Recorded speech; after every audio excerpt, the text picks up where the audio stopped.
sentencing for July 11th. Now, look at your screen because we put the calendar up and really what this looks like. That would be 4 days before the Republican National Convention in Milwaukee. And it could be postponed once Trump's defense team appeals the conviction, which we're told will happen expeditiously. Trey Gowdy, Sunday Night in America host, former Republican congressman from South Carolina and former federal prosecutor, is with me now. Well, we've had a night to think about it as a nation. And my goal today is to put into perspective where Americans are. Where do you put us? Worried about the state of our justice system. Alvin Bragg did exactly what he said he was going to do. He said he was going to go after a person. Prosecutors, good prosecutors don't go after people, they go after crimes. So, he said the right things yesterday, respect for the rule of law, the verdict, the jury has spoken. What he didn't say is the verdict is only as good as the information that led up to the verdict. So if you have a judge that donated to the defendant's political rival, when you have evidentiary rulings that really baffle most of the lawyers that were sitting in the courtroom. I was there for 4 days. I have seen pro-prosecution judges. I've benefited from them, Harris. I've never seen a judge or a set of jury instructions that were essentially a roadmap toward a conviction. So he is convicted. He's a convicted felon. My guess, knowing President Trump a little bit, is he's going to say, I'm a convicted felon, but you're unconvicted felons. He's going to fight back against the Bidens. Biden's own son is going on trial. And I said something remarkably unpopular. I said, I don't want you singling out Donald Trump. You wouldn't do it if it was Donald Smith. I don't want you singling out Hunter Biden. What he's been prosecuted on this gun case, most federal prosecutors would not have taken that if his name was Hunter Smith. I think we're past this point where we treat our enemies and our friends the same. So, but there are other charges against Hunter Biden. Yes, and those are consequential. Okay, yes. So the one gun charge you wouldn't have gone after him on, but the tax and corruption, absolutely. So he's in trouble either way, legally at this point. He's going to have to fight his way out. And we don't have this on our calendar right now, but the calendar and map would show that the dates on that are in collision with what's going on politically for his father at this moment as well. So it is auspicious, if you would say that while one side, the Democrats, may cheer on what's happened with the verdict against former President Trump, there is something coming down the pike that, at the very least, would be a distraction for the other candidate in this presidential race. His own son may very well be a convicted felon. So I guess I'm just old-fashioned. I just think you ought to treat your friends and your opponents the same. I think the system ought to be, well, she is blindfolded for a reason. She shouldn't care whether you're black or white or male or female or Democrat or Republican. This phrase, a weaponization of the justice system, I look at what happened to Jeff Fortenberry, but I look at the U.S. Attorney in Massachusetts, who also made a false statement to investigators and nothing happened. I look at Joe Biden himself and how he handled classified material and what Rob Hur said about him versus what's happening to the president in Florida. I want one system. All the other institutions around us are falling down. We don't have that right now, though. No. So how do we get it back? We get it back when voters say, you know what, Alvin Bragg, you're running for office saying you're going after a person. Even though I'm a liberal Democrat, I reject that. And you get it when you say, you know what, Republican DA, you're promising to go after Democrats. I reject that. I will say this just from being a journalist for 30 years. You typically only see that kind of change when the people who can make the change are affected. So unless this happens to the left, unless they are caught in a position, I don't know that we see that dynamic change, that reflex, if you will, either back or forward to something even better than what we had in a one justice system. And that's part of the problem. The former president of the United States, Donald Trump. Let's watch. This is a case where if they can do this to me, they can do this to anyone. These are bad people. These are, in many cases, I believe, sick people. When you look at our country, what's happening, where millions and millions of people are flowing in from all parts of the world, not just South America, from Africa, from Asia, from the Middle East, and they're coming in from jails and prisons, and they're coming in from mental institutions and insane asylums. They're coming in from all over the world into our country. And we have a president and a group of fascists that don't want to do anything about it, because they could right now, today. He could stop it.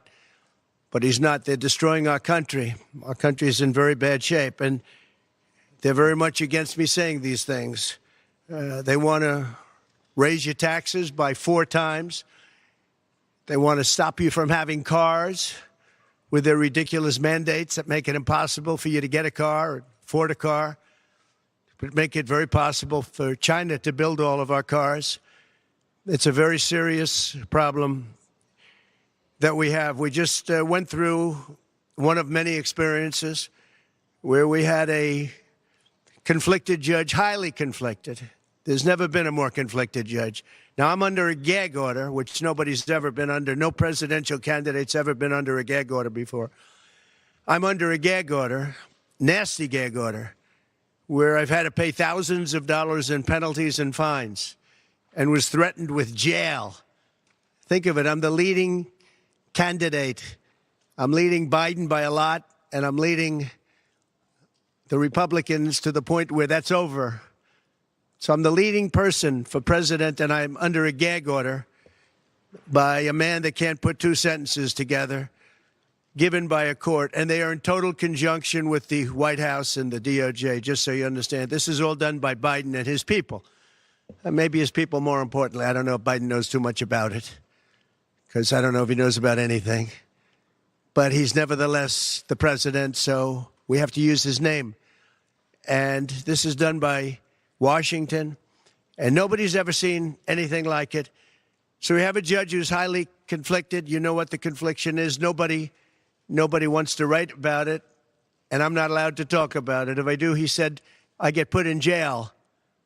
So we'll play that game a little bit longer. We won't talk about it, but you're allowed to talk about it. I hope you do, because there's never been anybody so conflicted as this. As far as the trial itself, it was very unfair.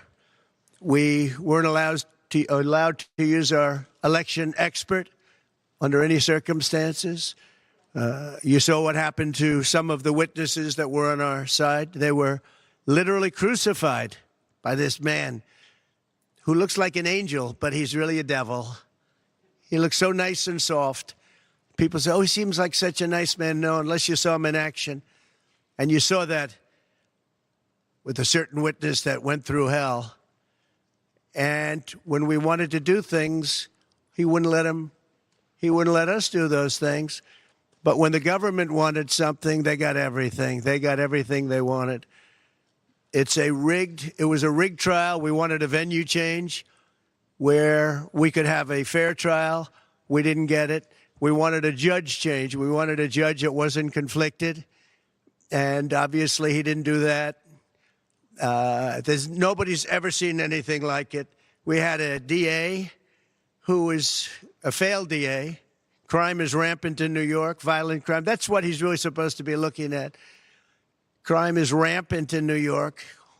Yesterday in McDonald's, you had a man hitting him up with machetes, a machete.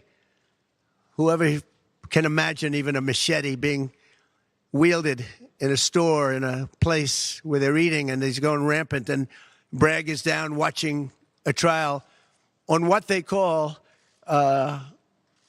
crimes.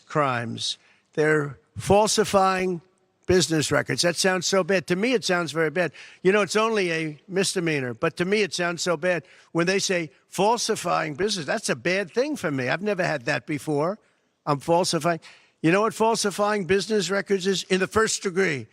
They say falsifying business records. Sounds so good, right? It means that legal expense. I paid a lawyer, totally legal. I paid a lawyer a legal expense.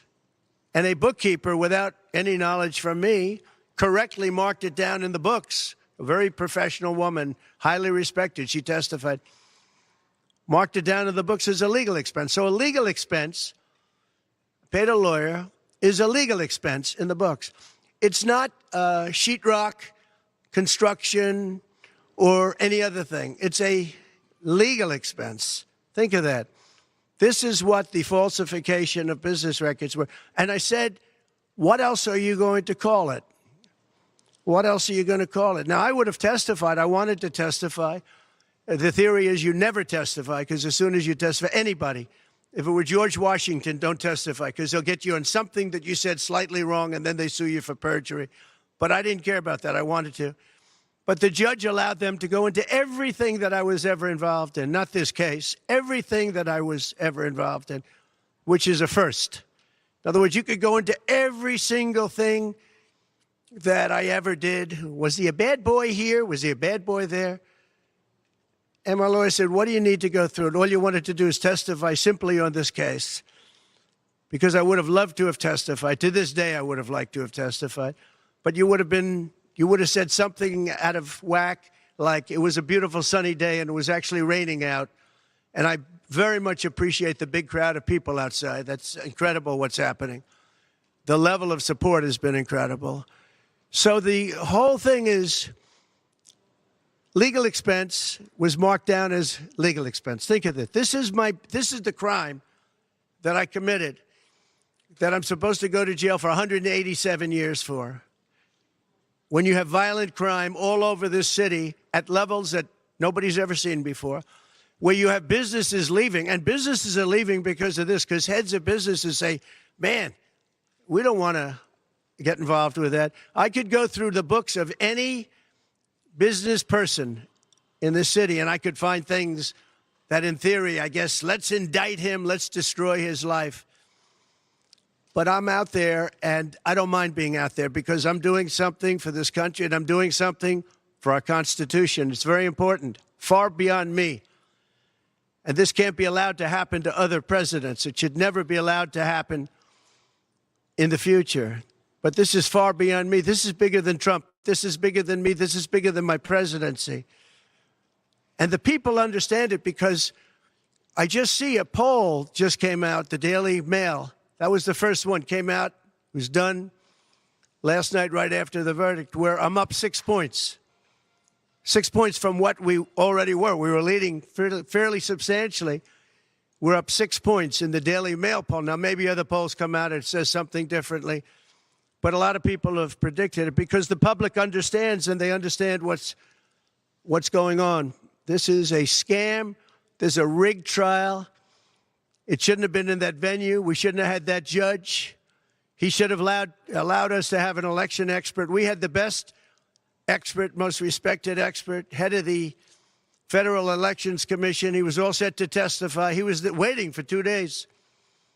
And when it was his turn, Bragg's people protested, and the judge knocked him out, said you can't testify.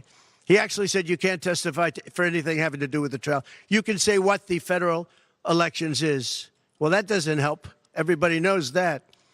But you can't testify. So essentially, he wasn't able to testify. Other people weren't able to testify. But with these people, they were able to use people salacious.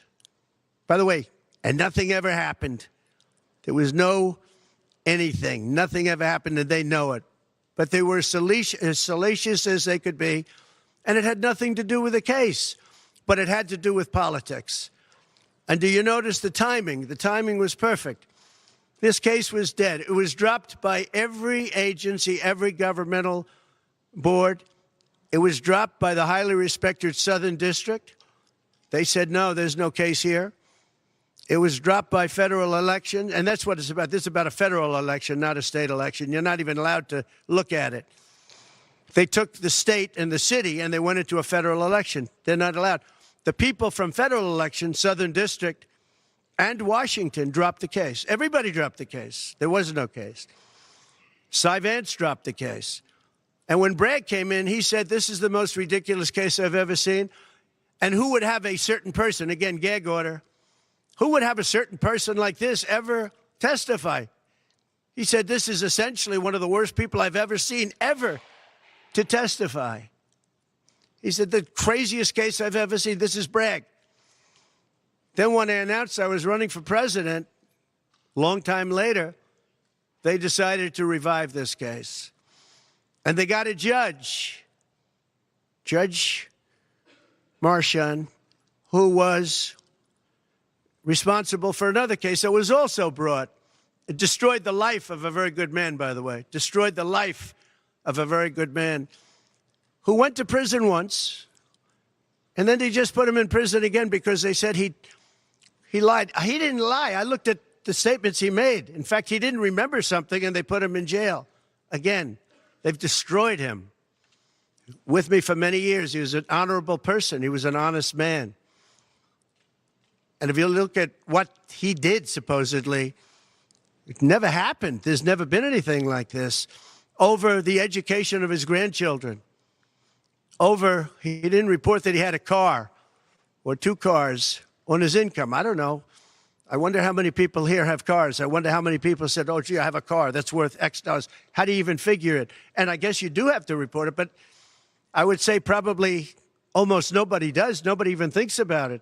They put this man, they destroyed this man, but they put him in jail again because they didn't want him to testify.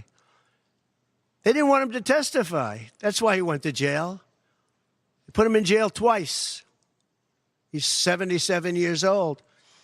Now, normally I'd say that's an old guy, but I don't feel 77. Nobody ever says that about me. I'd like them to say, gee, we have to have a little sorrow for this man, because they just don't say that about me, but maybe I'm better off that way. I think I'm probably better off that way. But they put him in jail twice. And you have to see what they put him in jail. And he was threatened by the judge. This man was told, you're going to get 15 years in jail if you don't give up Trump. And he was told that. You're going to get 15 years in jail. And he made a plea deal because he didn't want to spend the rest of his life. And he was told that viciously. We're living in a fascist state. He was told that viciously. So you can go to jail for 4 months, 5 months, or you can get 15 years in jail. So do a plea. Almost who wouldn't do that plea? Everyone does those pleas. It's a horrible thing. There's a whole group of lawyers that fight that. It's so unfair. It's so unfair. But they destroyed his life. So many other things. You look at Southern District didn't want to bring the case. Nobody wanted to bring the case. And then you know who didn't want to bring the case? Most of all is Bragg. Bragg didn't want to bring it. But then he brought it. And they tried to make it a different case. They didn't say legal expense equal legal expense. Again, if I wrote down and paid a lawyer, and by the way, this was a highly qualified lawyer. Now, I'm not allowed to use his name because of the gag order. But, you know, he's a sleazebag. Everybody knows that. Took me a while to find out. But he was effective. He did work. But he wasn't a fixer. He was a lawyer. You know, they like to use the word fixer. He wasn't a fixer. He was a lawyer. At the time, he was a fully accredited lawyer. Now, he got into trouble not because of me. He got into trouble because he made outside deals, and he had something to do with taxi cabs and medallions, and he borrowed money. And that's why he went. And then he pled to three election violations. And as soon as I saw that, I said, I wonder why he did that. He pled. He took a deal. Now, he took a deal because he wanted to get off. In other words, I'll take a plea deal and I want to get off. And he wanted to make a deal with the Southern District. And they wrote the worst report I think I've ever seen on any human being, other than the report that was written on James Comey by the Inspector General, a very great Inspector General, actually, wrote a report that was so bad. This one was possibly worse. The Southern District, the judge didn't let us use it. He said, it's hearsay. I said, it's not hearsay. Wouldn't let us use it. This is about the man. But he got in trouble for a very simple reason, because he was involved with borrowing a lot of money, and he did something with the banks. I don't know if it's defrauded the banks, but something happened. You guys know what it is. And then in addition to that, he gave up on 3 things where he wasn't guilty. In fact, they were going to testify in that. The head of the FEC, the Brad Smith, the election expert, #1 rated in the country, was going to testify.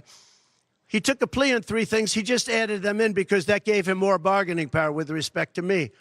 But the three things that he pled on, having to do with the election and having to do essentially a little bit with me, they weren't crimes. They weren't crimes. Nor is paying money under an NDA. So we have an NDA, non-disclosure agreement. It's a big deal, a non-disclosure agreement. Totally honorable, totally good, totally accepted. Everybody has them. Every company has non-disclosure agreements. But the press called it slush fund and all sorts of other things. Hush money, hush money. It's not hush money. It's called a non-disclosure agreement. And most of the people in this room have a non-disclosure agreement with their company. It's a disgrace. So it's not hush money. It's a non-disclosure agreement, totally legal, totally common. Everyone has it. And what happened is he signed a non-disclosure agreement with this person, I guess other people, but it's totally honest. You're allowed to make the payment. You don't have to make it. You can make it any way you want. It's a non-disclosure agreement. And he signed that. And there was nothing wrong with signing it. And this should have been a non-case. And everybody said it was a non-case, including Bragg. Bragg said, until I ran for office. And then they saw the polls. I was leading the Republicans. I was leading the Democrats. I was leading everybody. And all of a sudden, they brought it back. It's a very sad thing that's happening in our country. And it's a thing that I'm honored. In a way, I'm honored. It's not that it's pleasant. It's very bad for family. It's very bad for friends and businesses. But I'm honored to be involved in it because somebody has to do it. And I might as well keep going and be the one. But I'm very honored to be involved because we're fighting for our Constitution. The money that was paid legally. There was nothing illegal. In fact, the lawyer in creating the NDA, because at that time he was a fully accredited lawyer. He wasn't a fixer. I never thought of him as a fixer. The media called him a fixer, or the prosecutors called him a fixer. He was a lawyer, and he was fairly good. Later on, I didn't like what he did. I didn't like, for instance, I didn't like that when I became president, he went around and made deals with companies. When I heard that, he was gone. He was gone. And he had payments coming to him. And a lot of this involved things that are very simple. There was nothing wrong. This was standard stuff, all standard stuff. Everything involved was standard. There was no crime here. In fact, I just watched a couple of the reports. You watched Jonathan Turley, Andy McCarthy, Greg Jarrett. You look at all of these people, Mark Levin, all very talented people, great people, many more. And they don't know me, essentially. They don't know me. They're legal scholars and experts.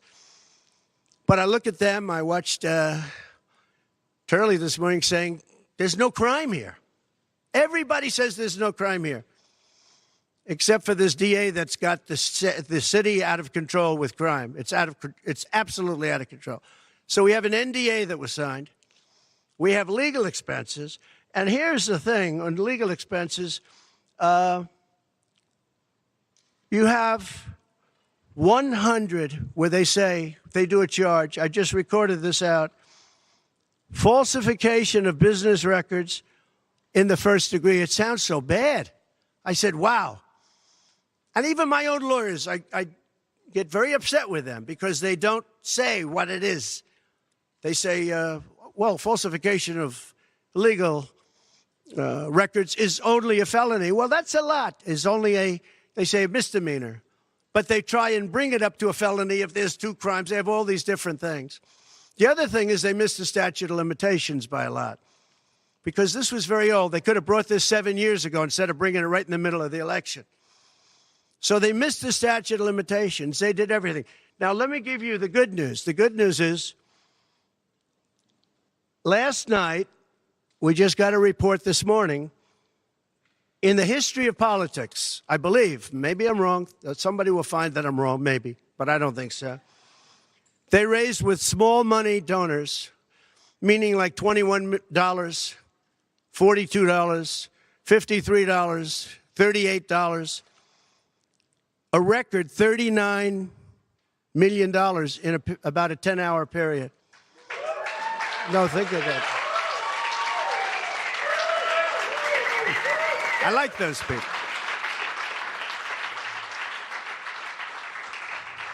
Because so far, I guess it's backfiring. Now, I don't know. I'd rather not have it happen. I don't want to have it backfiring. I don't want to win this thing legitimately, not because they were stupid and did things that they shouldn't be doing.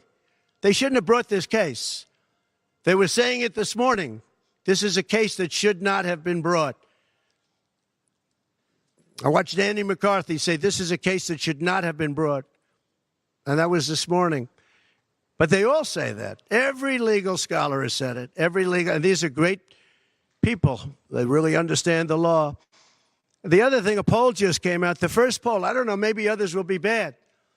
But a poll just came out a little while ago. The Daily Mail. Does anybody read the Daily Mail? It's very good. They have a good poll. At least I like it today.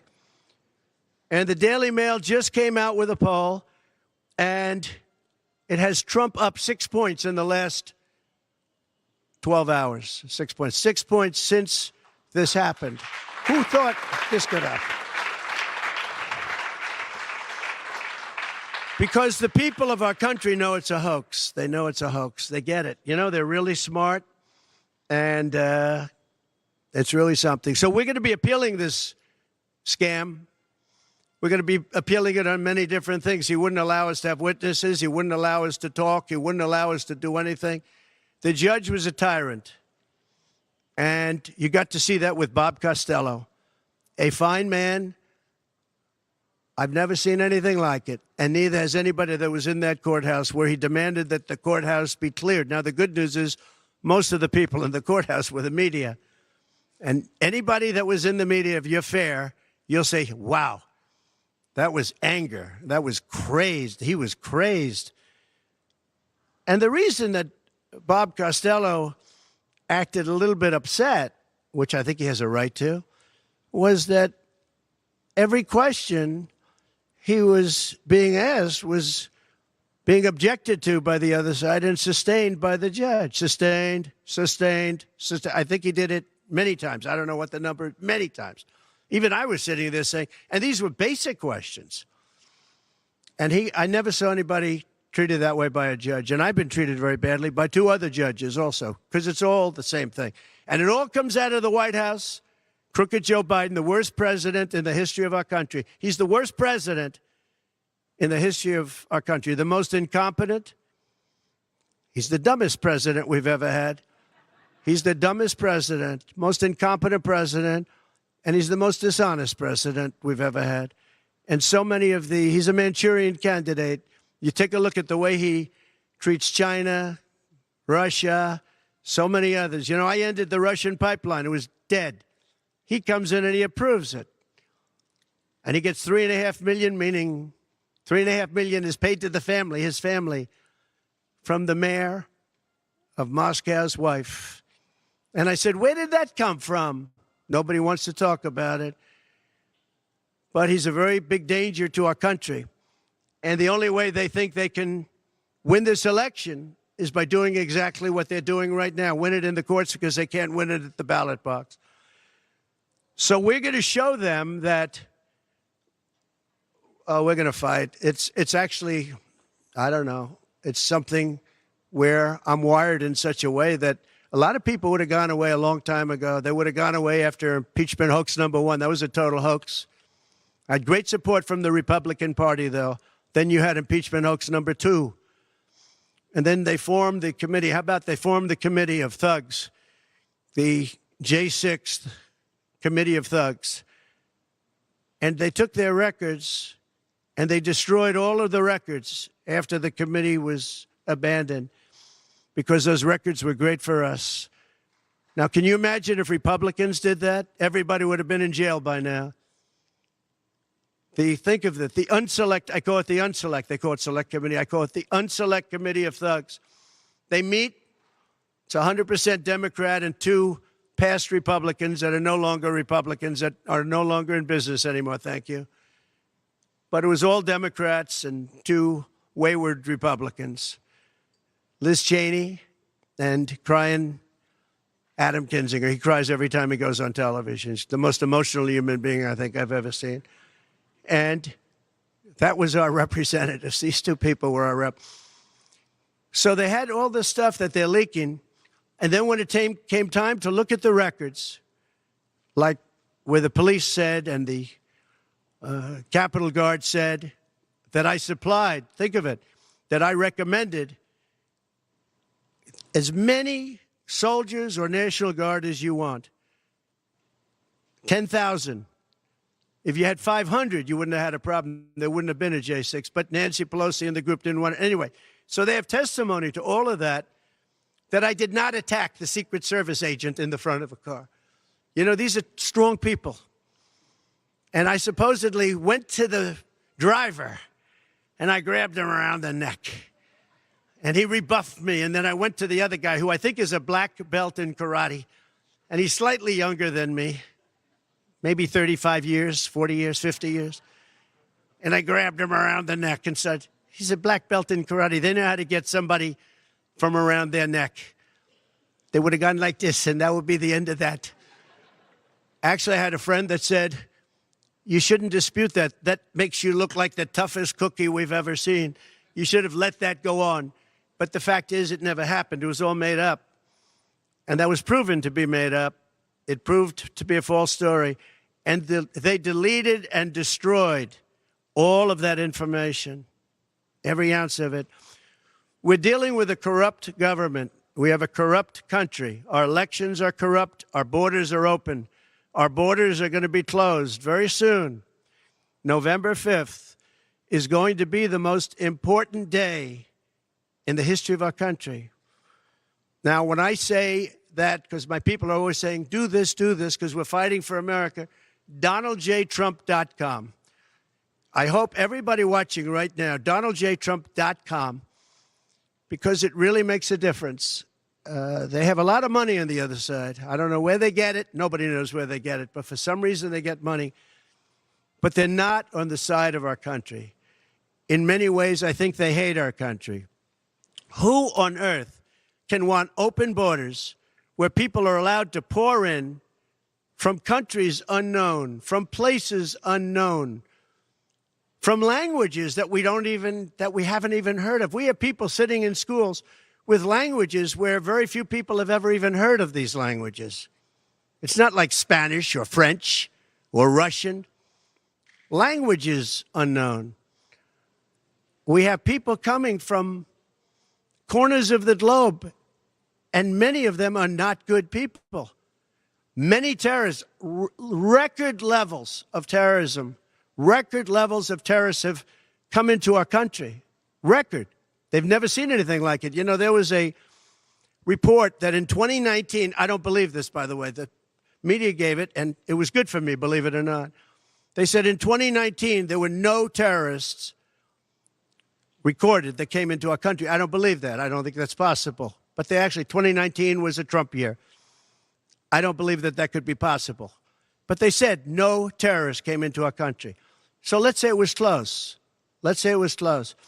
But now record levels of terrorists, record levels, the highest level we've ever seen of terrorists are pouring into our country. You have China with just in the last few months, 29,000 people came in, and I looked at them on a line, and they look like perfect soldiers. They're almost all male, from 19 to 25. It looks like a recruiting exercise. They have beautiful tents. They have propane stoves. They have cell phones, the best you can buy. I said, what's going on? It looks like they're building an army right in our country. Now, I don't think that would happen, right? You're watching CramerSez. We're losing our country. And I really think that this is an event, what took place yesterday with this judge. Look, we have conflicted, but he's a crooked judge, and you'll understand that. And I say that knowing that it's very dangerous for me to say that, and I don't mind, because I'm willing to do whatever I have to do to save our country and to save our Constitution. I don't mind.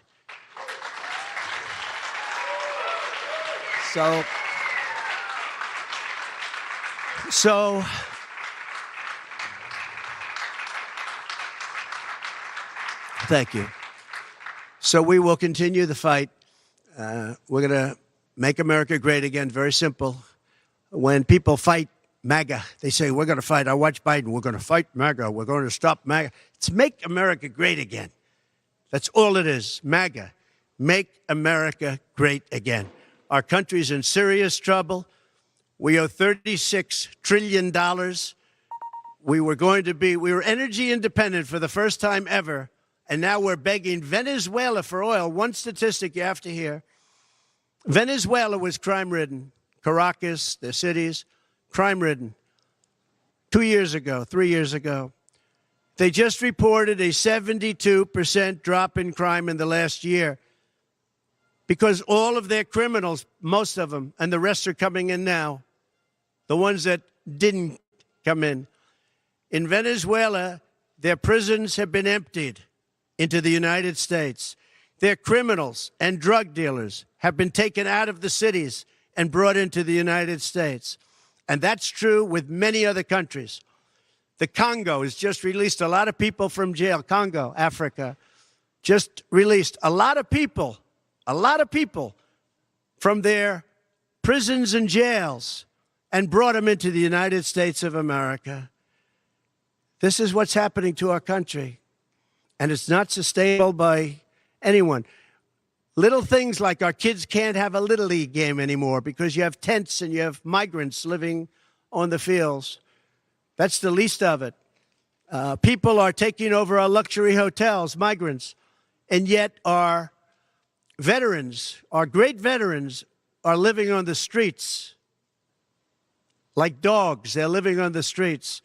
But migrants are living in luxury hotels and cities all over our country run by Democrats. So it's my honor to be doing this. It really is. It's a very unpleasant thing, to be honest. But it's a great, great honor. We're going to do what I have to do. I'm going to do it. And the support has been, that's why I mentioned the number of $39 million. That's why I mentioned we're up 6 points.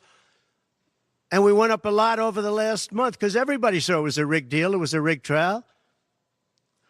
But we're going to make America great again. We're going to make it better than ever before. November 5th, remember, November 5th is the most important day in the history of our country. Thank you very much, everybody. So the president talked for about 40 minutes.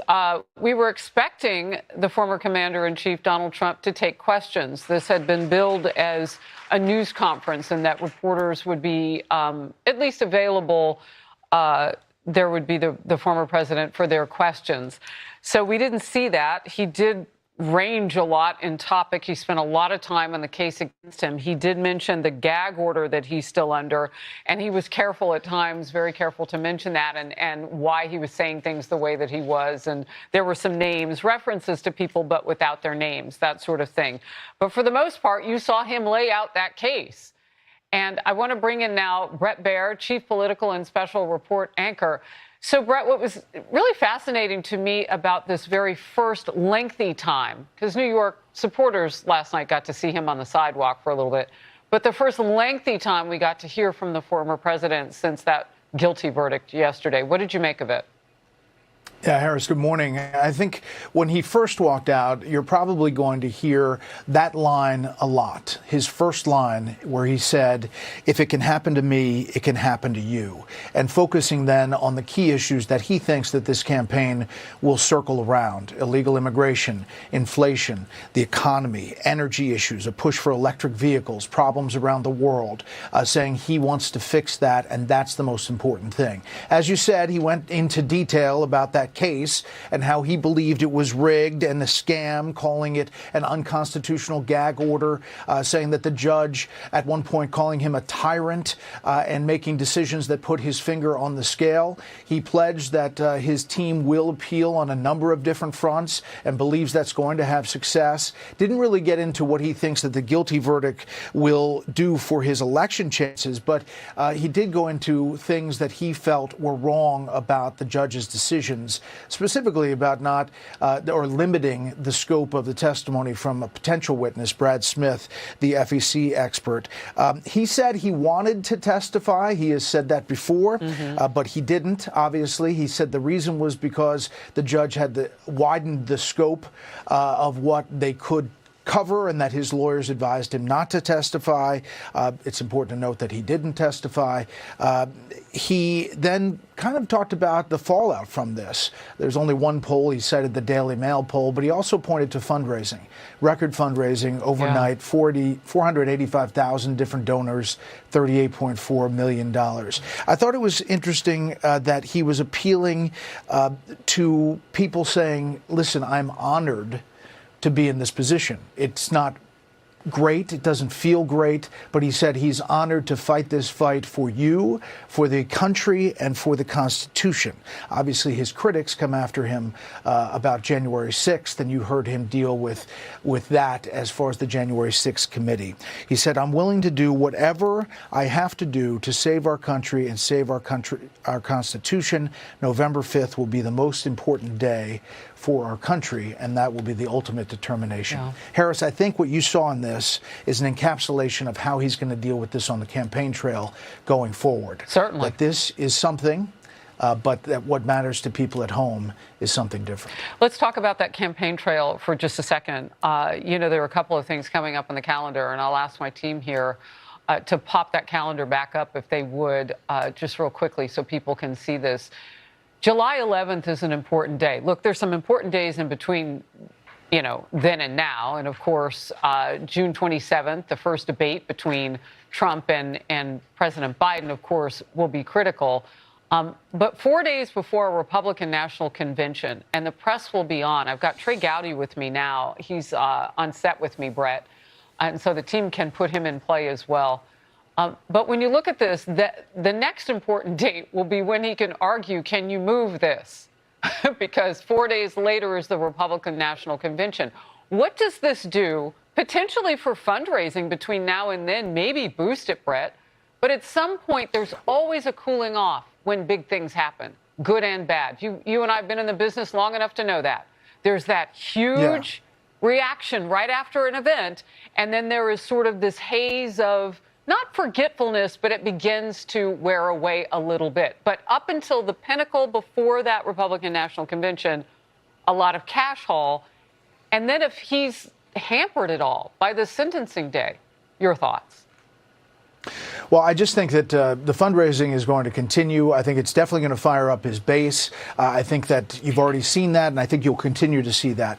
I'm not sure that we fully understand or can comprehend at this point what it means for independent and swing voters, for suburban women, for the title of convicted felon, and how much the Biden campaign really goes after that. It could, as many people have talked about, backfire if they go down that road and fire people up and say that this was a political operation.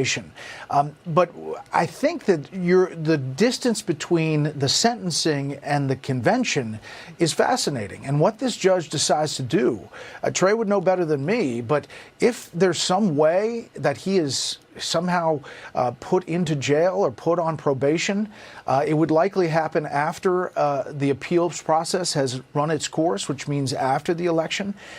But just the sentencing being that close to the time that he takes the nomination is just a fascinating juxtaposition. Well, Brett, if you have a second, let's ask Trey to weigh in on that.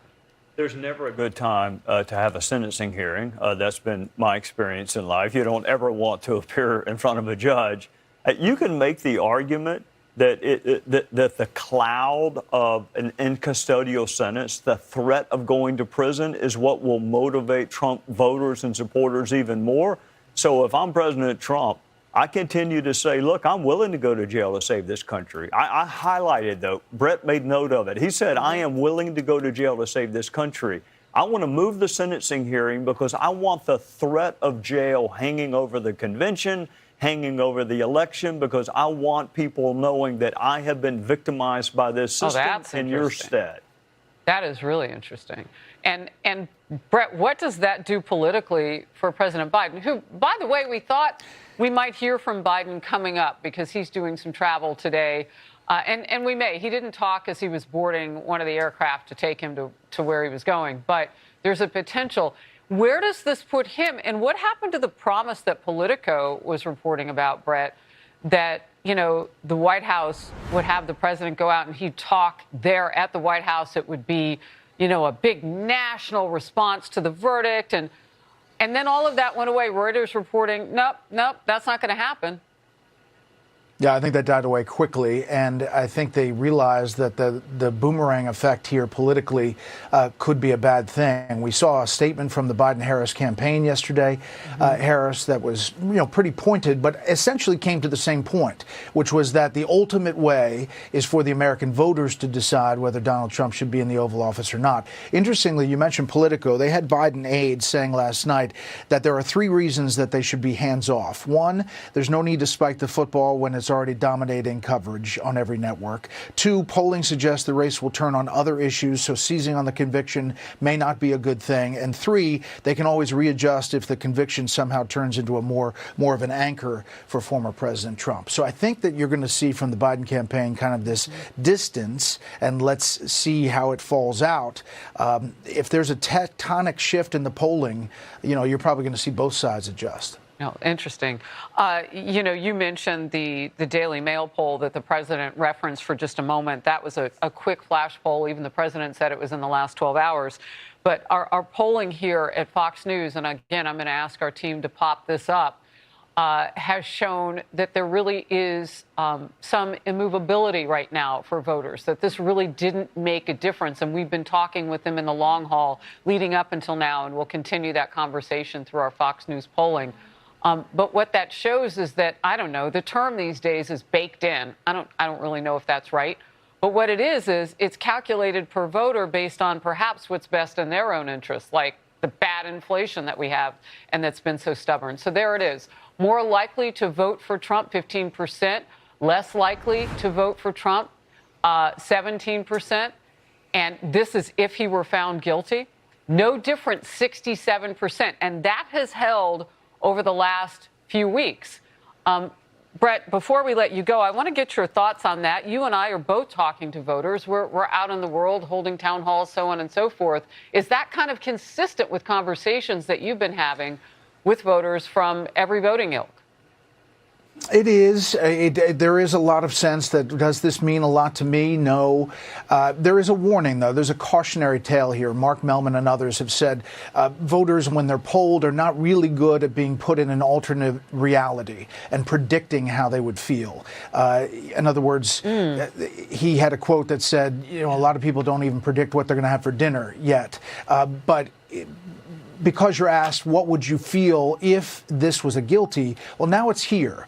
And now you've heard this. Now you are feeling what it is to have the former president, the first to be criminally prosecuted and to face potential jail time. And now he's guilty. What does that mean for you now? So these polls in the next days and weeks are the ones that we're going to watch closely. But I agree with you, Harris. When I talk to people, they care about the issues that they care about, how they feel around the kitchen table, how they're going to pay their bills, inflation, illegal immigration, and how it's affecting things. And I don't think that's going to change from now until November 5th. Well, and, you know, for me, it's usually at the grocery store with the kids. So we're gathered around all those high-priced food items. And then I was recently at home in Arizona, and energy was a conversation. When are we going to be energy independent again so everything isn't so high? I mean, it's fascinating. People are more drilled in than we think. And that'll be a good thing for the country because we all got to vote. Bret Baier, thank you. I appreciate your time today and reacting to all of this news with me. Thank you. Sure. All right. Trey Gowdy is with me in studio. You're watching CramerSez. You know, Trey, I want to get through some housekeeping notes right now. And, you know, a drumbeat that I'm hearing from people I talk with who watched that verdict come down is, why did this happen? It happened, well, you can go back several months. Pretrial. Okay, there we go. Sorry about that. I had a little bit of an issue. We've been messing around here with some of the settings on stuff, so everything's screwed up. With that being said, let's get into what we just listened to from Trump and what happened yesterday. Folks, I don't think that people are really paying attention to where we are in this mix right now. It's concerning to me that people are looking at the 2024 election as the saving grace of our nation. Seriously? Our nation is going to be saved by the current politicians who didn't stand up in 2020, 2021, 2022, 2023. They're not standing up now. Where are the Republicans that are supposed to be standing up? Where are they? Where are they coming out and demanding to make their voice heard on the news that what we're watching in America is disastrous? It's destroying our nation. If you're expecting the 2024 election to save you after they rigged the 2020 election, you're a moron. You're an imbecile. You're childishly naive. Folks, what they're going to say is, hey, the electorate turned. I know the polling looked really good early on, but that conviction, those convictions, that's what got Trump. He's a felon now, and people just didn't want to, drag the nation through that for the next 4 years. So they decided to go with Biden. If you think that's not the narrative they're going to use, again, you're imbecile. You're an imbecile. The election was rigged in 2020. I'm going to say it again. The election was rigged in 2020.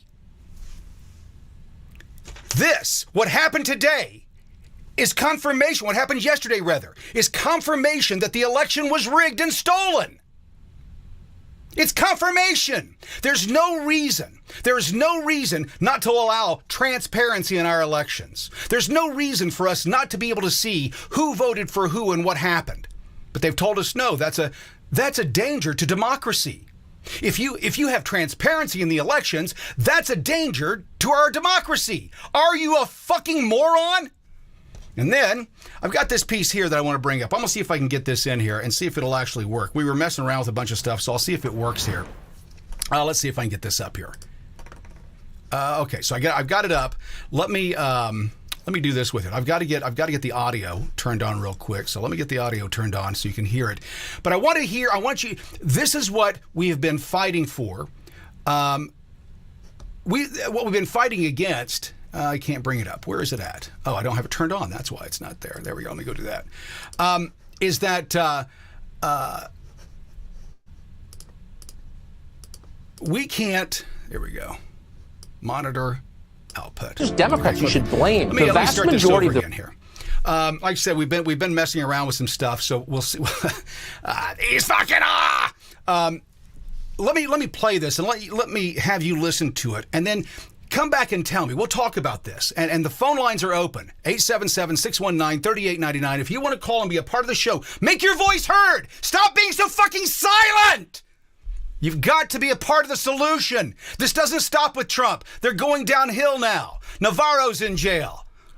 They went after a dude who made a tweet in 2016 and put him in jail for 20 fucking years saying election interference. How many people are sitting in jail right now for January 6th versus how many people are sitting in jail for the Summer of Love, where people were murdered in the streets, raped in the streets? Where are they?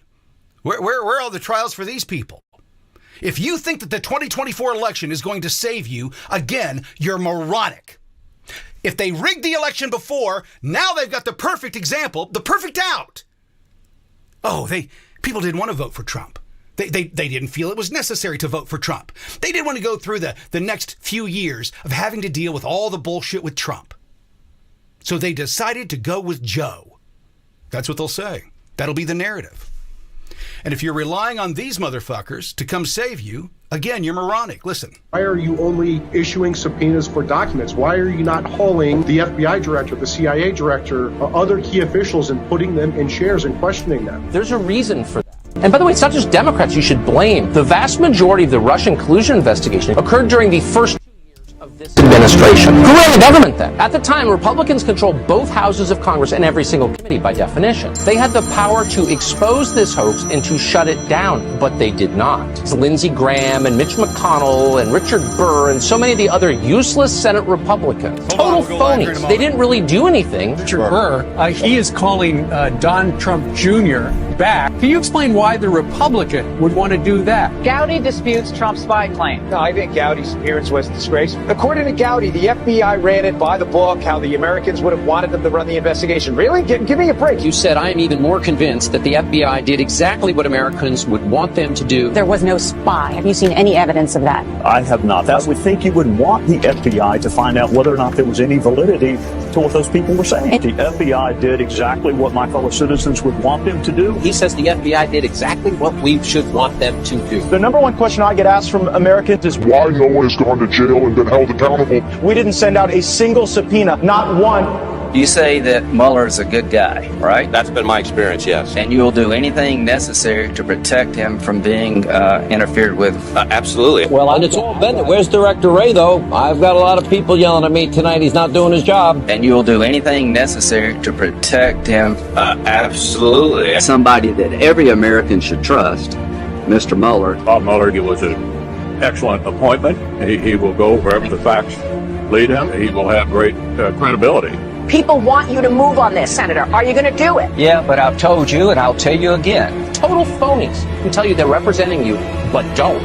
Explain why they didn't really do anything to stop the derailment of America while it was in progress. Great question.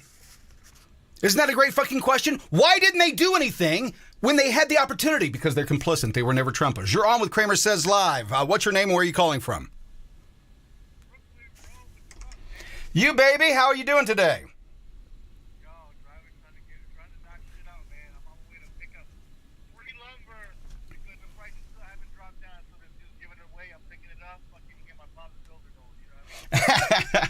What did you think about the verdicts yesterday? What does that do to you?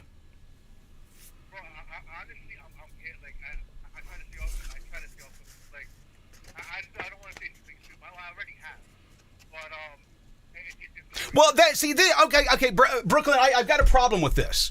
I'm so tired of Americans being afraid to talk about their frustration with their government for fear of being picked up or arrested by their government. That's the epitome of living in a fascist state. When are Americans going to have the balls to speak boldly and say that these motherfuckers have to die? Because that's what's going to happen. I'm not calling out anybody who's going to die. Hold on, Brooklyn. Nope. I'm going to hold on a second here. Here's the issue that I have. Is that people are so afraid to talk about revolution and civil war. It's our authority. It's our responsibility to talk about these things. Isn't that what the Declaration of Independence says? When this happens and you're being oppressed by tyranny, that you have not only the responsibility, but the authority to overthrow them, and you shouldn't be scared of the government you shouldn't be afraid of the tyrannical government. That's un-American. So again, when are Americans going to start speaking up and tired of being afraid of their own government?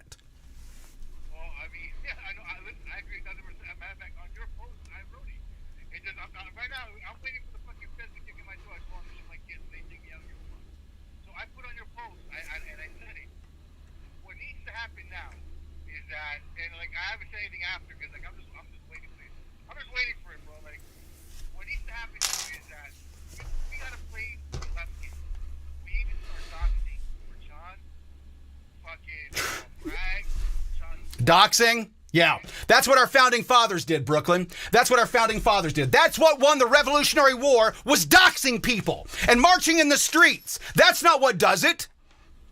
That's not what... Listen, liberty is always at the tip of a gun. It's always at the end of a spear. It's always at the end of a sword. It's not about fucking doxing people. I'm so fucking tired of this. Brooklyn.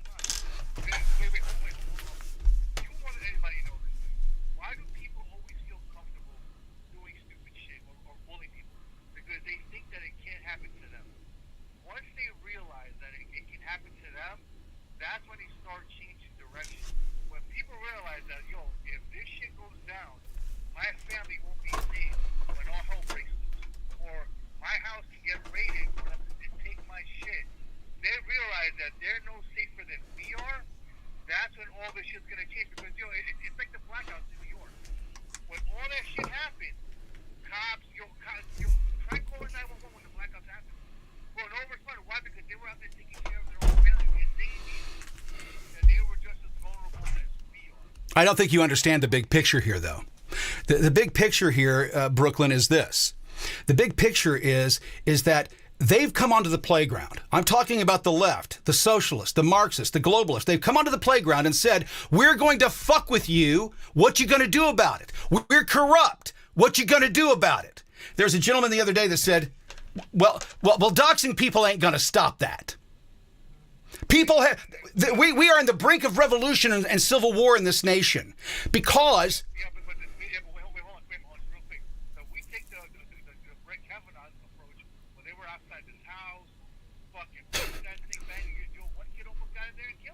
Yep, and what did the officials do? Our politicians did nothing about it, Brooklyn. Nothing. Nothing. No, he was a leftist. Well, Kavanaugh. I see. Kavanaugh was the Republican.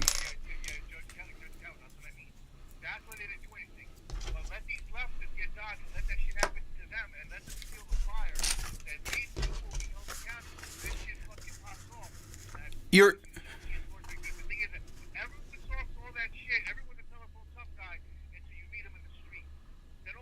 Well, that's what I'm talking about.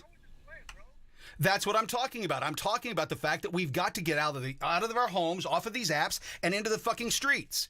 Until we start burning buildings and people go, oh my God, Kramer's talking about revolution. Listen, I've witnessed the summer of love. I witnessed the conversations that these people had about, we've got to burn this system to the ground. We got to do this. We got to do that. And nobody said anything. The FBI didn't come investigate them. People from Antifa aren't sitting in jail. J6ers are sitting in jail. People from Black Lives Matter aren't sitting in jail. J6ers are sitting in jail. Our former president is going to jail. And if you don't think that that's going to happen, here's the other question I've got. And thanks, Brooklyn. Thanks for calling. We're going to take other calls. But here's the thing that I got to ask people. Seriously, if you think that the rigged system is going to allow this man to be president on November 5th, that they're going to allow him to take power on January 20th of 2025, you're a moron. They rigged the 2020 election. They've got the perfect excuse to rig it again where, hey, man, Trump's a felon. They didn't want to vote for him. If you honestly think that we're done here and that this momentum behind Trump is going, you're not paying attention. You're not understanding the dynamics of what's really going on here. I've been saying it for the last 2 years. They'll never allow Trump to be president again.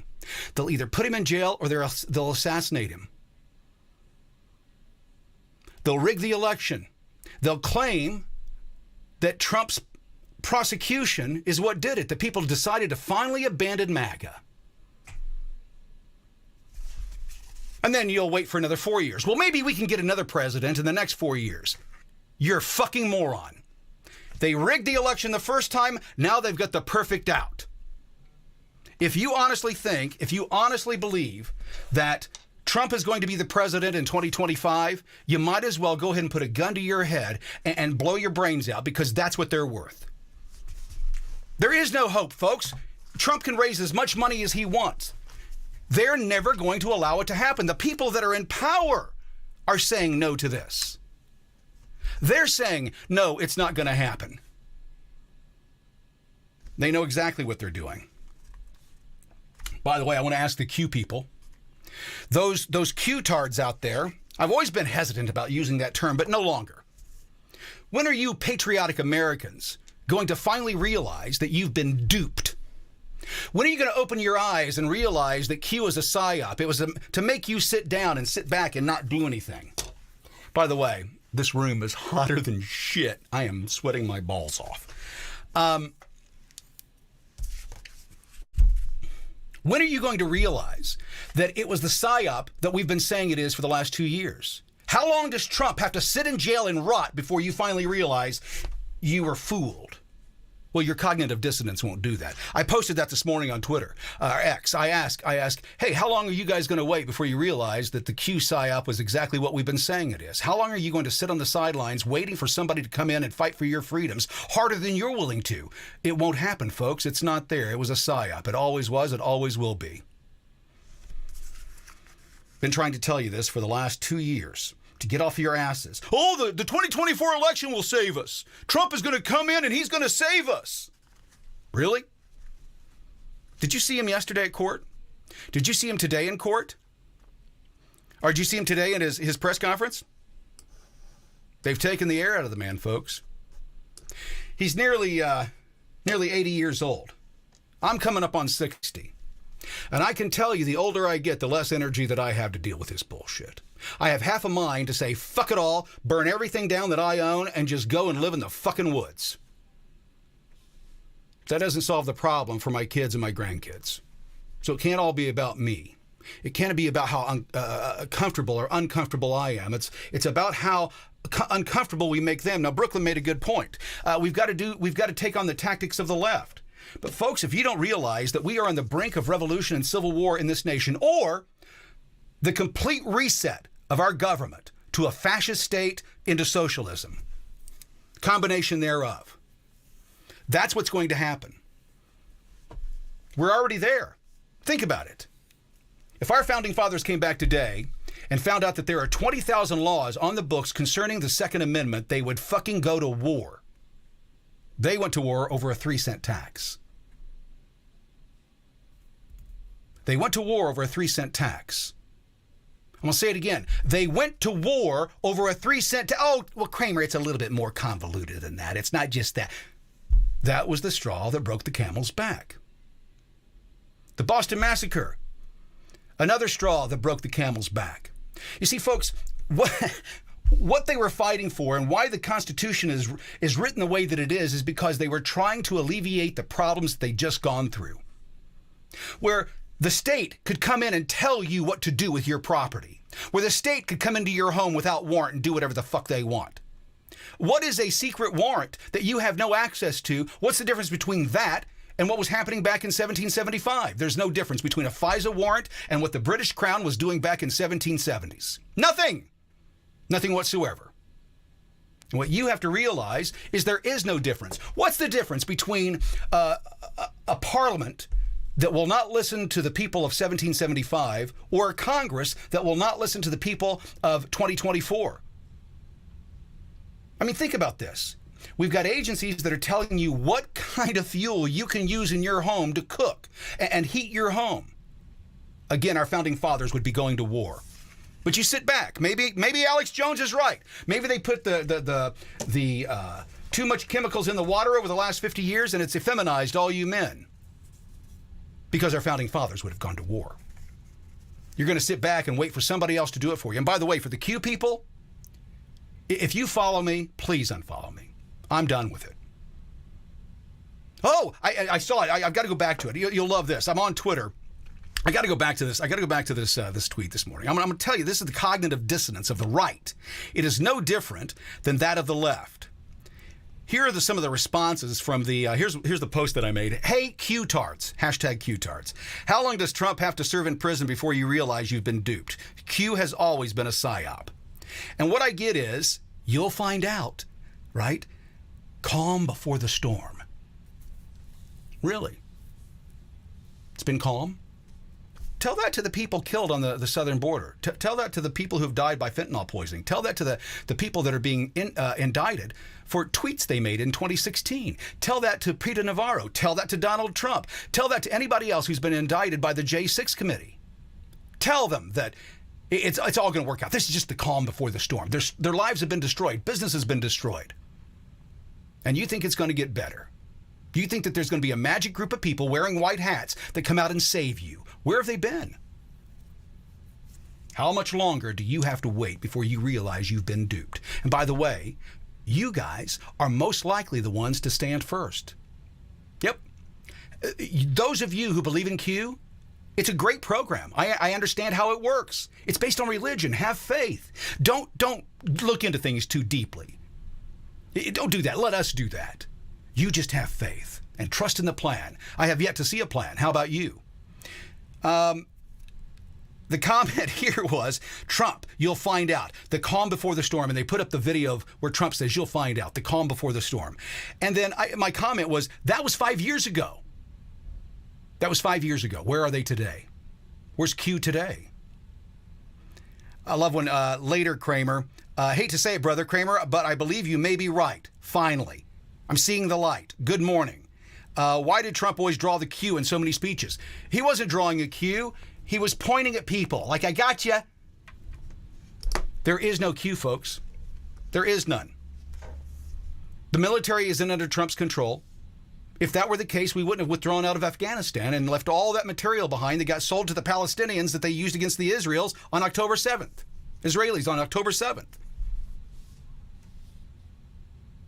It all makes sense. Except for one part. That you believe that there's somebody sitting behind the scenes waiting and fighting for you and your liberty, and you won't stand yourself. This was a Miami Patriot. Oh man, I really liked you and followed you on every platform, but you saying Q is fake. Sorry to see me go and millions as well. Bummer. Patriot. Go make it out with General Flynn. Flynn said that it's a CIA psyop. Everybody I've talked to at the highest levels of the Trump campaign and everybody else, everybody I've talked to, it's a CIA psyop. There's never, they have you believing. You'll never stop believing. You've converted. So the question you've got to ask yourself is, when are they going to finally act? How many freedoms do we have to lose before Q finally makes themselves known? They didn't do it when the election was rigged. They didn't do it when the vaccines were being rolled out and being forced on people. They didn't roll out the truth and expose the lies and showcase that there had never been any tests done and all of the data that they were telling us and all the deaths that they were talking about on the media, that it was all fake. Q never made any statements about that. Q's not made any statements about Trump's trial. Those of you who have been duped have to believe, have to start thinking about it seriously and asking the question, how long will I wait? How many lives have to be destroyed before I finally realize? That's the question. Don't take my word for it. Start asking yourself questions. That's how I started. The question I asked is, how long do we have to go through this? How long do the American people have to suffer? How long? Another 2 years? 5 years, 10 years, 20 years? Oh, there's somebody out there. They're coming to save me. There's no one coming to save you. You know how I know that? Because it's not in their best interest. It doesn't benefit them to come save you. There's nothing in it for anybody but them. I don't understand this post. Q was never a real thing. Well, somebody's got it. How many people know what is in the Constitution? How many people read and understand executive orders? How many understand our 3 branches of government? Say what you want about Q, but whatever it be, woke up millions. We've been fighting a war, information, without bullets and bombs. Everybody's woke. That's what I keep hearing from the Q people.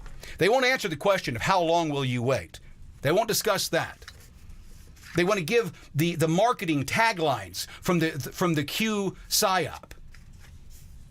Oh, I'm just sitting here. It's a movie. Let's just watch the movie. Or that's it. Enjoy the show. That's what they're saying. Enjoy the show. You enjoying it?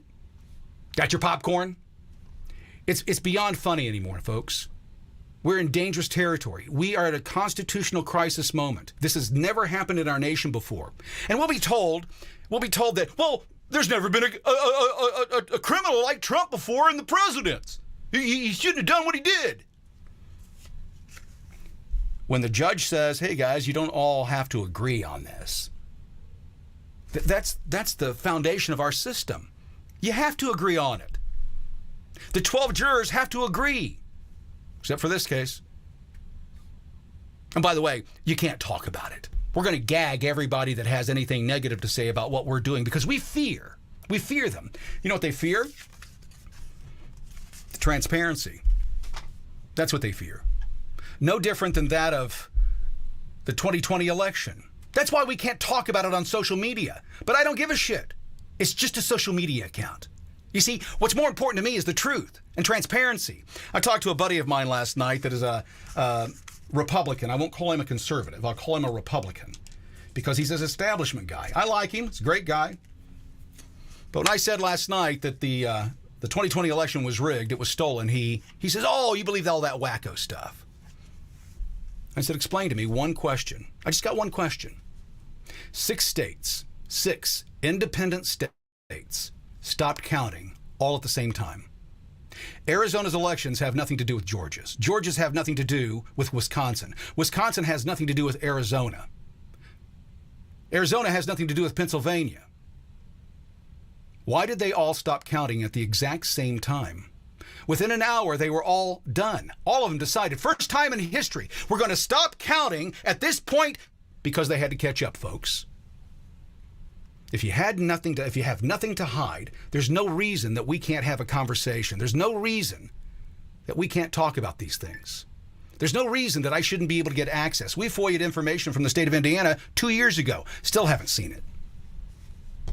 We call every month. Where's it at? We're getting to it. We're getting to it. And we know that what's going to happen in the next 2 months, I think it's two more months. We've got 2 more months, and then that information gets destroyed. It's gone forever. The 22-month period is done.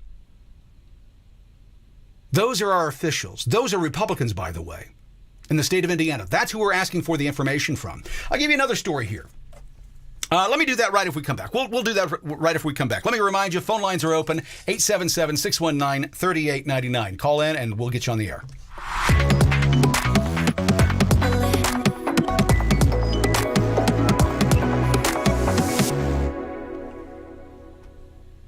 America's political prisoners need our help. CramerSez is on a mission to raise $100,000 or more. Can you help? Join our mission today at CramerSez.shop. CramerSez is everywhere. Twitter, Truth, Instagram, and always on America's fastest growing free speech platform, CramerSez Social. Make your free account today at CramerSez.com. CramerSez is back in 3, 2. And here we are.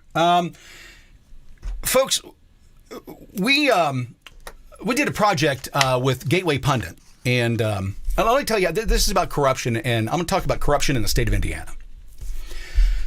So we did a project with Gateway Pundit and James O'Keefe, and went and knocked on doors throughout Indiana to find out if elderly people aged 70, 72 and older had actually given money to the Act Blue fundraising arm of the DNC or the DCC, which is the Democratic Campaign Caucus Commission, something like that. But it's all Democrats. And the question was, are you giving the money that you're giving? The donations that have been attributed to you by Act Blue or the DCCC through the FEC, which is the Federal Election Commission, the financial contributions that they have to push through, or they have to don't. I'll get this right in here a second. I should have thought about this before I said it. Let me start back. Let me start at the beginning. Here's where we're going to start. Act Blue and the DCCC have pushed through fraudulent monies into the election system. We know for sure. That's not a guess. That's not anything else other than a hardcore fact. The FEC, the Federal Election Commission, showcases everything, all the donations from everybody in the country, from every group, you can go find it. And if you get into the system and you search, if you go search for Act Blue, you go search for the DCCC, what you'll find is that there's hundreds of thousands, if not millions, of names of elderly people, 70, 80, 90, that are giving big sums to the Democratic Party on a monthly basis or a yearly basis. People that are on fixed incomes. People that live in low-income areas.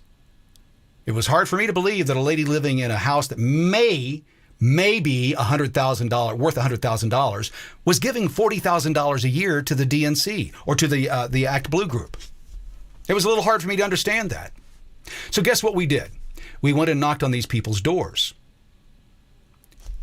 Hey, Bertha, saw that you've been given to the Act Blue organization. Is it true that you gave this amount of money? No, I didn't. I gave to them, $20 back in 2016, but no, I've never done that. Would you ever give $20,000 to Act Blue? And I got, one lady goes, honey, you see where I live. If I had $20,000, I wouldn't be living here.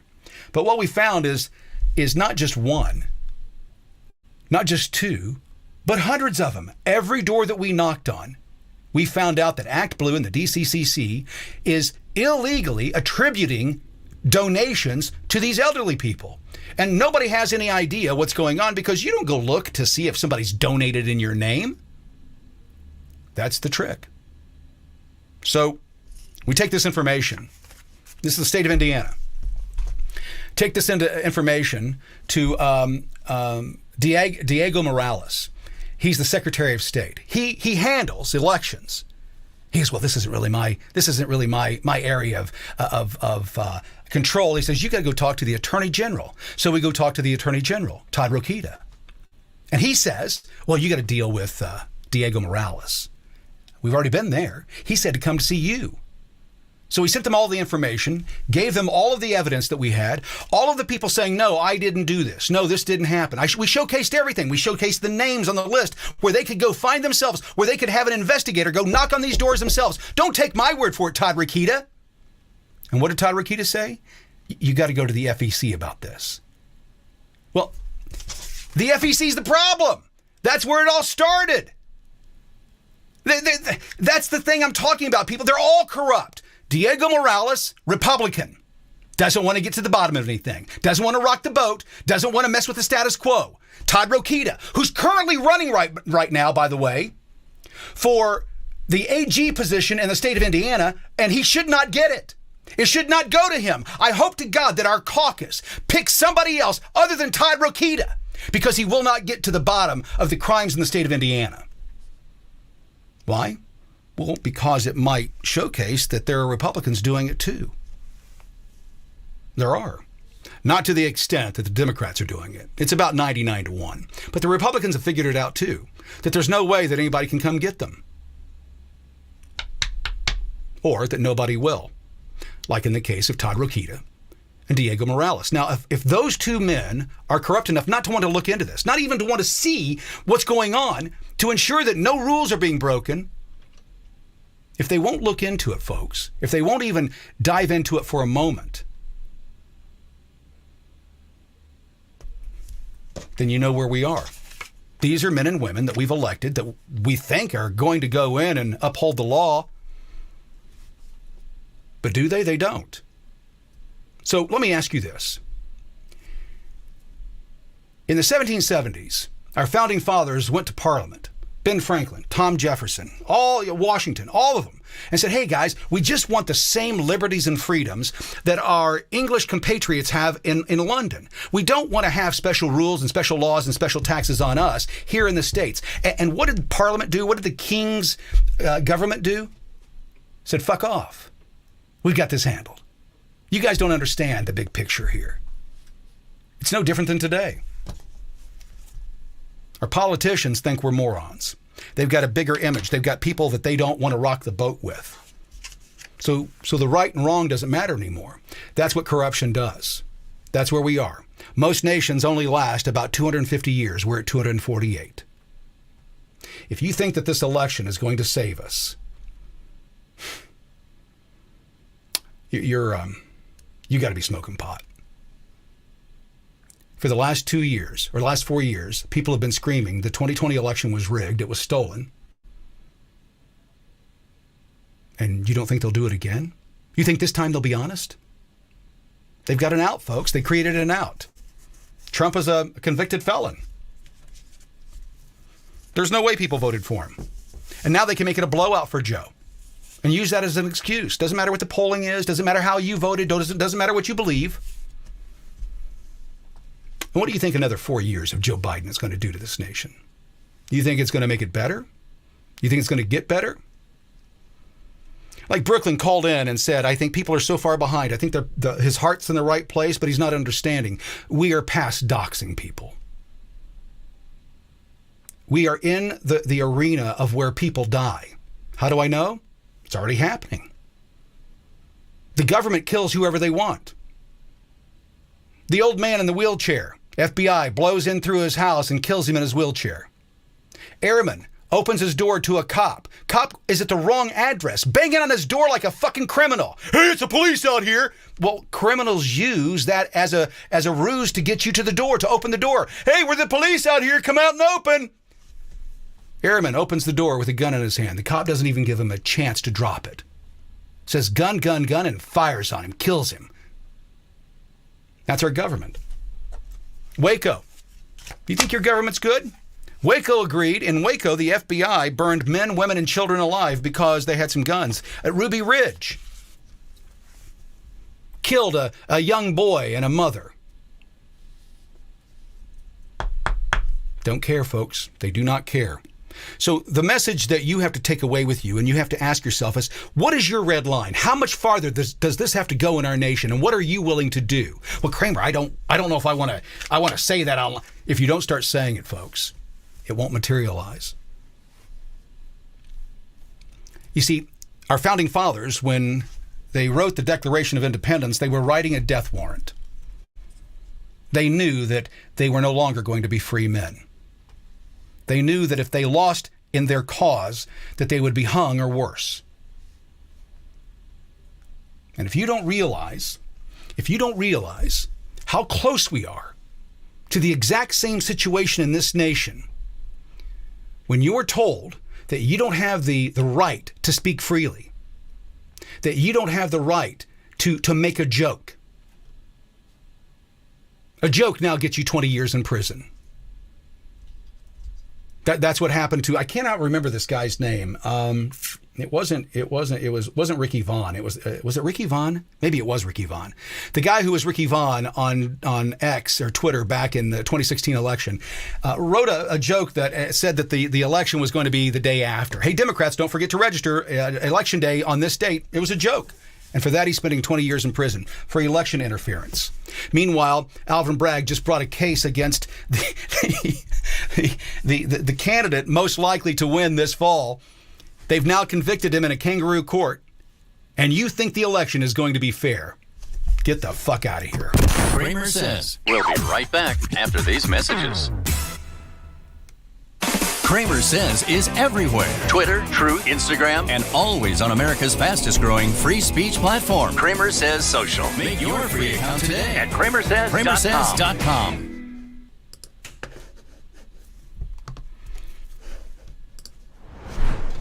Okay.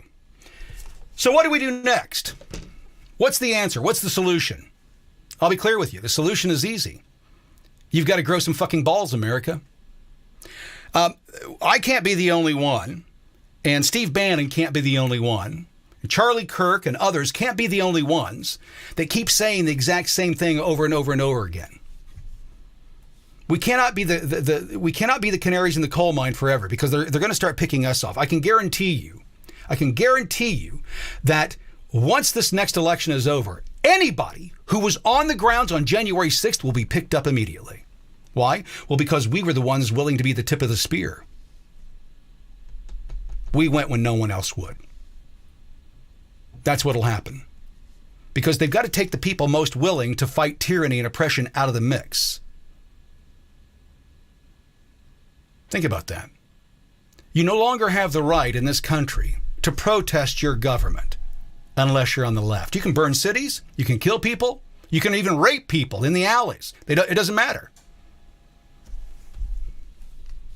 The question is when are you going to get angry about it? Or have they put so much fluoride and chemicals into the water that it's turned you gay? You're afraid of your government. You're afraid of the people who work for you. You're afraid of your employees. Why are you afraid of your employees? Why do you fear them?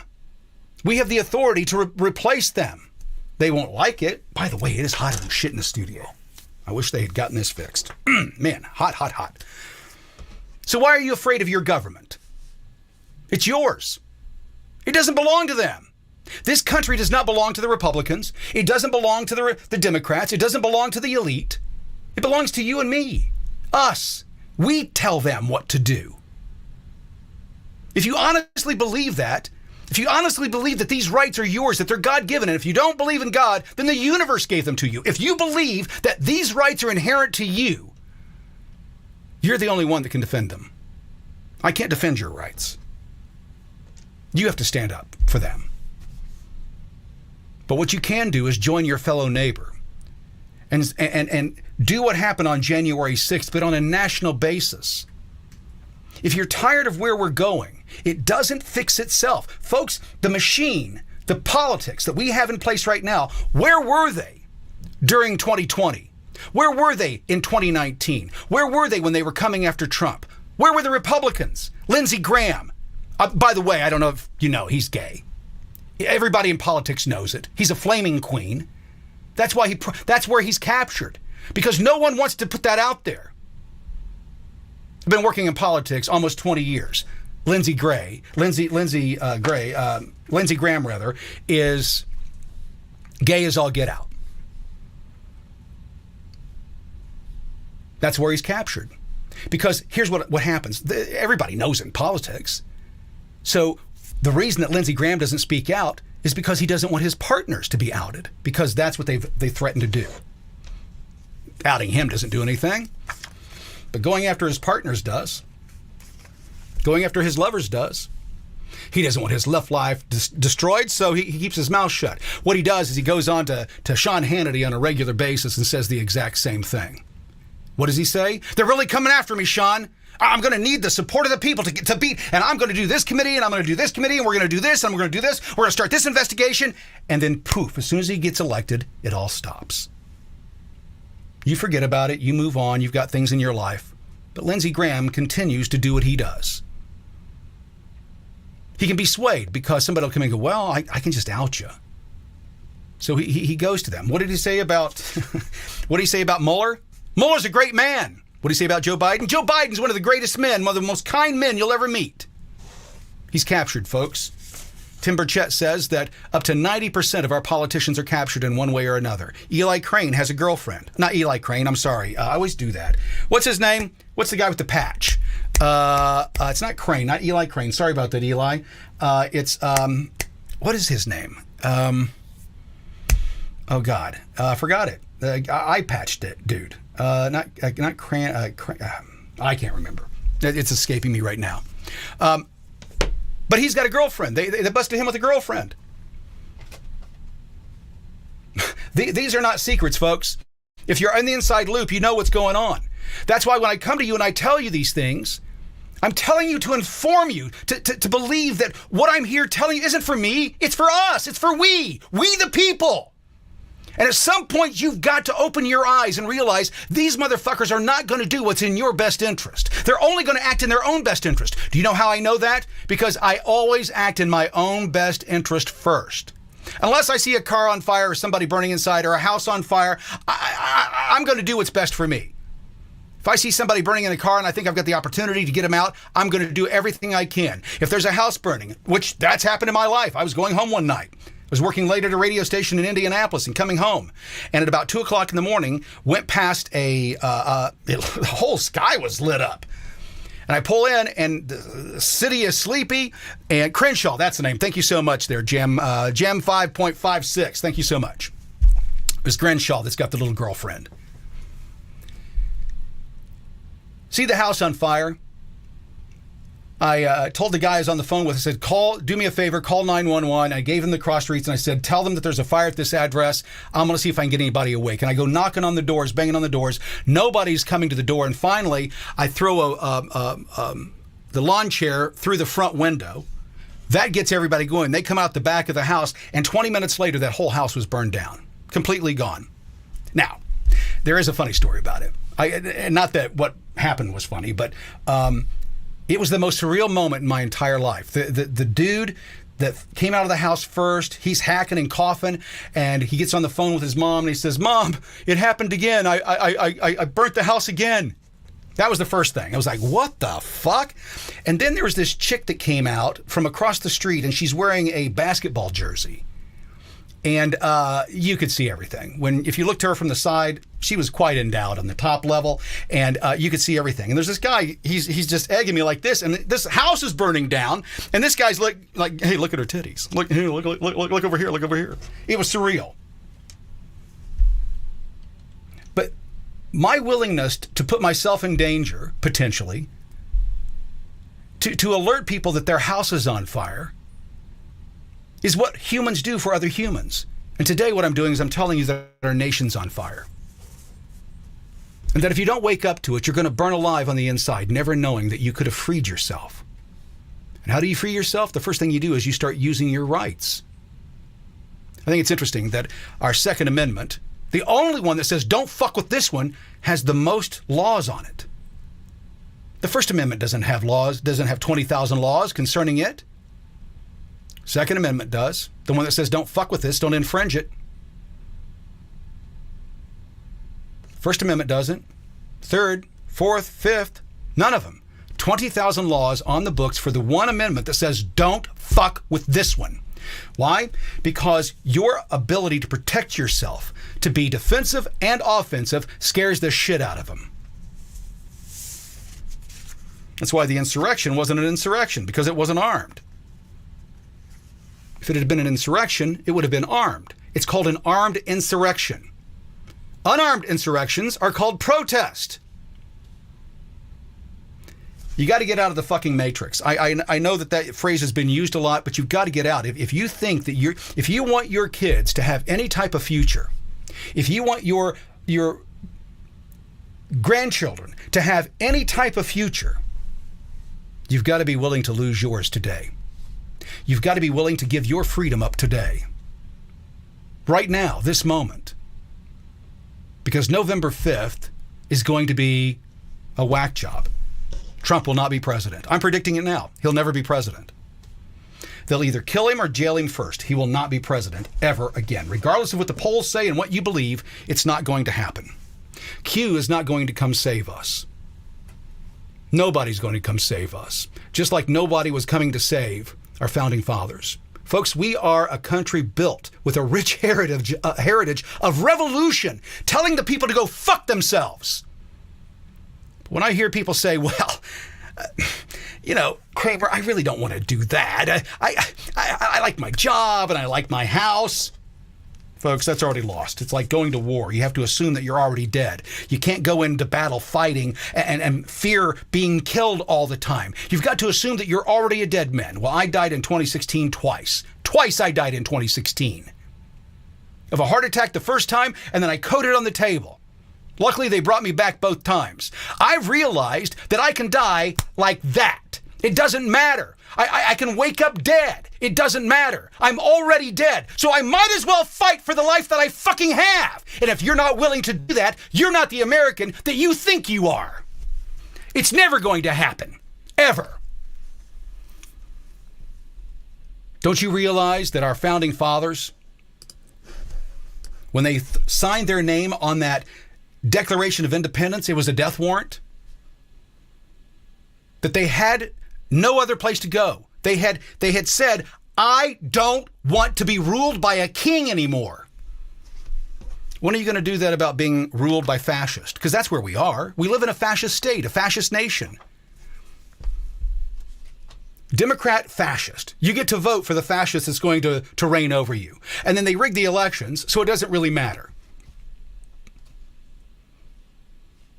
When are you going to say enough is enough? And everybody goes, well, Kramer, what's your plan? My plan is this. I ain't going down without a fight. I see it getting worse and worse and worse. And I think that we need to start gathering, just like the Patriots and the Founding Fathers did in the 1770s. And we've got to become louder, not less loud. And when we see wrongs being done, we've got to go right those wrongs.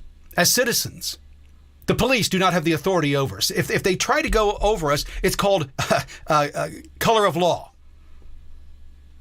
You see the police doing it on a regular basis. If you watch the audits that you see on social media, the police don't know what their job is. The sheriffs don't know what their job is, especially in smaller communities. The smaller the community gets, the worse it gets, because the sheriff or the cop feels that they've got the right to do whatever the fuck they want to do. They're the law. They got a badge. It's there. That's our authority. It's not their authority. It's our authority. That badge on their lapel there, that's our authority that we're loaning to them. And when they step over the line or they enforce laws that are unconstitutional or illegal, they should pay the price. But now we've got politicians doing the exact same thing. We've got bureaucrats doing the exact same thing. And when does accountability come? That's what we need to start, is the accountability project. A project that holds these people, accountable. And here's what I see happening down the road. I see that at some point there's going to be a group of men who create something like the Star Chamber. If you're familiar with that movie, if you're not, go back and look it up. It was during the 1970s. And what it was a group of cops and judges who realized that the system was so broken, like in Chicago. I mean, think about this. In Chicago, a lady ran through the streets naked, stole a police car, ran over a police officer, and they let her out. Meanwhile, Trump gets indicted with 100 and some years on the table for a clerical error at worst. So they realized that the system is broken. And what they decided to do is they decided to start doling out justice. They used the law, but they also killed these people. Vigilantism is on the rise. Why? Because the system will not do what it's supposed to do. It will not protect the citizens' average rights. You got a squatter in your home. The squatter can walk in, doesn't have to go to court, doesn't have to do shit to take over your property. But you've got to go to court for a 2-year battle to get that motherfucker out. Meanwhile, they destroy the property that they've taken over. And that's justice. That's not justice, folks. That's why I say vigilantism is on the rise.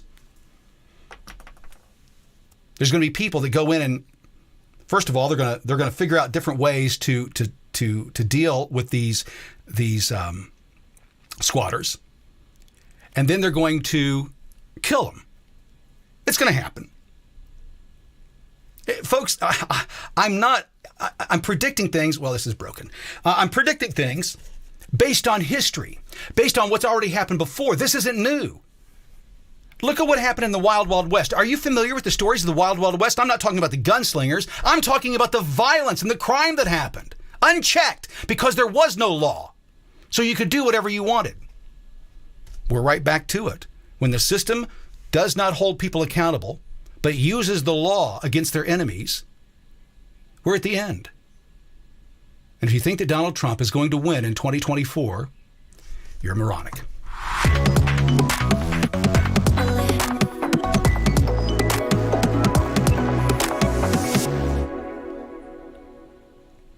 America's political prisoners need our help. CramerSez is on a mission to raise $100,000 or more. Can you help? Join our mission today at CramerSez.shop. CramerSez is everywhere. Twitter, Truth, Instagram, and always on America's fastest growing free speech platform, CramerSez Social. Make your free account today at CramerSez.com.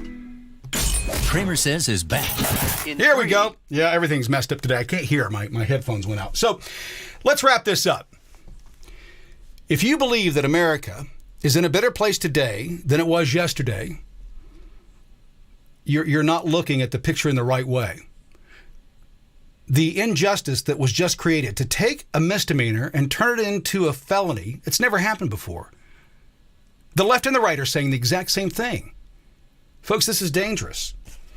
Because what they'll do is they'll say, well, you did this, you're a danger here, we'll just lock you up for the rest of your life. What they did to Trump, they can do to you. It's important to remember that. With that being said, I'm out of here. Thanks for joining, and I will see you again later. Bye-bye. You're watching CramerSez.